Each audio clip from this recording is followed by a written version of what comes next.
पाचिला कदली प्रायतः समस्त घर को सबु टाइम रे आसता एबे पुणी मार्गशीर मास गुरुवार चली प्रायतः कदली सबु टाइम रे आसुची कदली अधिक पाचि जाउची ताको न फोपाड़ी गोटे थर यही प्रोसेस रे एई भलिया बनैकी देखंतु देखिबे समस्त को बहुत पसंद आसीबा सहित एटा बहुत समय पर्यंत खराब मध्य हबनी आ बनैबा आपन को बहुत ही सहज रहइबो।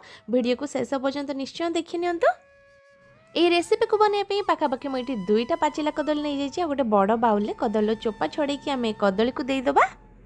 ଆଉ ତାପରେ ଏଇଠି ଗୋଟେ ମ୍ୟାସର ନେଇକି ଭଲ ଭାବରେ ଏକୁ ମ୍ୟାଶ କରିକି ମିଶେଇ ଦେବା। ଯଦି ଆପଣ ଚାହିଁବେ ହାତରେ ମଧ୍ୟ ଏକୁ ମିଶେଇ ପାରିବେ ନହେଲେ ଗ୍ରାଇଣ୍ଡରରେ ଭଲକି ଏକୁ ଗ୍ରାଇଣ୍ଡ ମଧ୍ୟ କରିକି ନେଇ ପାରିବେ। କଦଳୀକୁ ଟିକେ ଭଲକି ମିଶେଇକି ନେବା ଯାହାଫଳରେ ଏଥିରେ ବିଲକୁଲ ଖଦଡ଼ା ଅଂଶ ରହିବନି ବା ଖଣ୍ଡ ଖଣ୍ଡ କଦଳୀ ରହିବନି କିନ୍ତୁ କଦଳୀର ପୁରା ଫ୍ଲେଭରଟା ଆସିଯିବ। ଏବେ ଏଥିରେ ଆମେ ଆଡ୍ କରିବା ମଇଦା। ଗୋଟେ ବଡ଼ କପ୍ ମୁଁ ଏଠି ମାପିକି ମଇଦା ନେଉଛି ତାକୁ ଦେଇ ଦେଉଛି।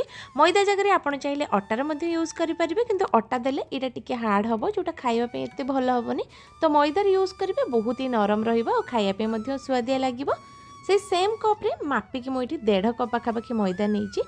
जदि आप 2टा बड़ साइजर कदली नौ माप अनुसार ये 1.5 कप मैदा ने पूरा परफेक्ट मेजरमेंट हम। एवं आम देवा चीनी। चीनी को ये भल के गुंड कर नहीं आधा कप चीनी अच्छी ताकू आम एदेबा। चीनी क्वांटिटी आपंकर टेस्ट अनुसार बैलेंस करके नहीं पारे। 3 ରୁ 4 पिंच आम ये लुण ऐड करना जहाँफल टेस्ट बालान्स होबे। बाउल को आम सैड रखीदे। ये गोटे छोट हेमदस्ता मुझे जाऊँचे अल्प किसी गोलमरीच आ सांगे गुजराती को देदेबा। आ सांगे ये गोटे बड़ चामच मुझे पान मधुरी ताकू देदे। आ सबन को भी भल के कुटिकी दरदरा गोटे गुंड करके रेडी करनबा।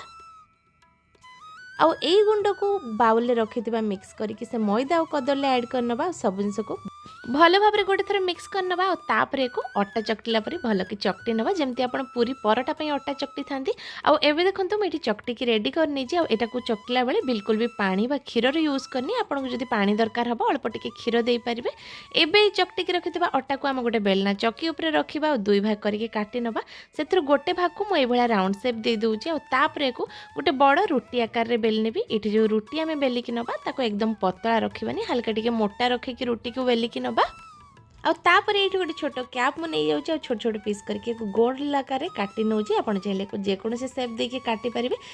यही प्रोसेस रे बनैबा द्वारा एका संगे आपनकर बहुत गुड़िक बनी जा सहित आपको अधिक परिश्रम करने पड़ोनी। और सब गुड़िक सामान साइज रे बनिकी रेडी हम। एका संगे मुझे सब गुड़िक बनिकी रेडी कर नौ तापर आपको देखा।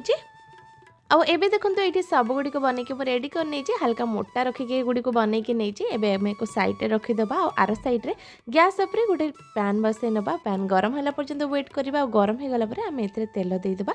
एठी मो रिफाइन तेल यूज करछि। आपण चाहिले घी रे मध्ये एको छाणी के नहीं परिबे। तेल किछि समय पई गरम होआ पई छाड़ीबा। और तेल जतले भलो की गरम हे जिवो गोटे गोटे करके एको दे देबा। एका संगे आपण बहुत गुडी को फ्राई करके नहीं परिबे। एटा बिल्कुल भी गोटे सहित गोटे चिपकेबनी। तो एका संगे मुझे 10 ରୁ 12टी दे दूची। किसी समय को एपट सेपट करके ये फ्राई कर सारा पर एबे देखंतु धीरे धीरे यहाँ ऊपर को उठी आसवा स्टार्ट कलानी माने भल के फुली आसलानी। और कलर मध्य चेंज हो गलानी। एको आउ गोटे 2 मिनिट ये भाव में आम छाणी नबा। और तापर तेल रू एको बाहर कर नबा।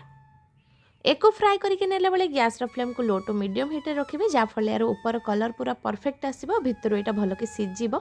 एकदम हाई बा एकदम सिम रे रखिकी एको आमे फ्राई करके नबानी। किछि समय भितर आपन देखि पारथिबे चारिपट जाकर भल से कलर आस जाइए। कौ पटर भी अधिका पोड़ीनी बा अधिक डीप कलर आसीनी एकदम परफेक्ट कलर सहित भल भाव में यहाँ छाणी हो जाइए। एबे आमे गैस फ्लेम को ऑफ करनबा। एको एथरु बाहर करनबा।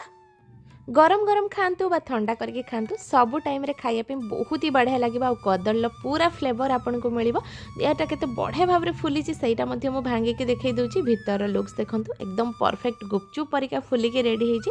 घरे निहाती भाव में ट्राई करंतु। और किपर लागला मते कमेंट बॉक्स रे निश्चय जणाइबे। धन्यवाद।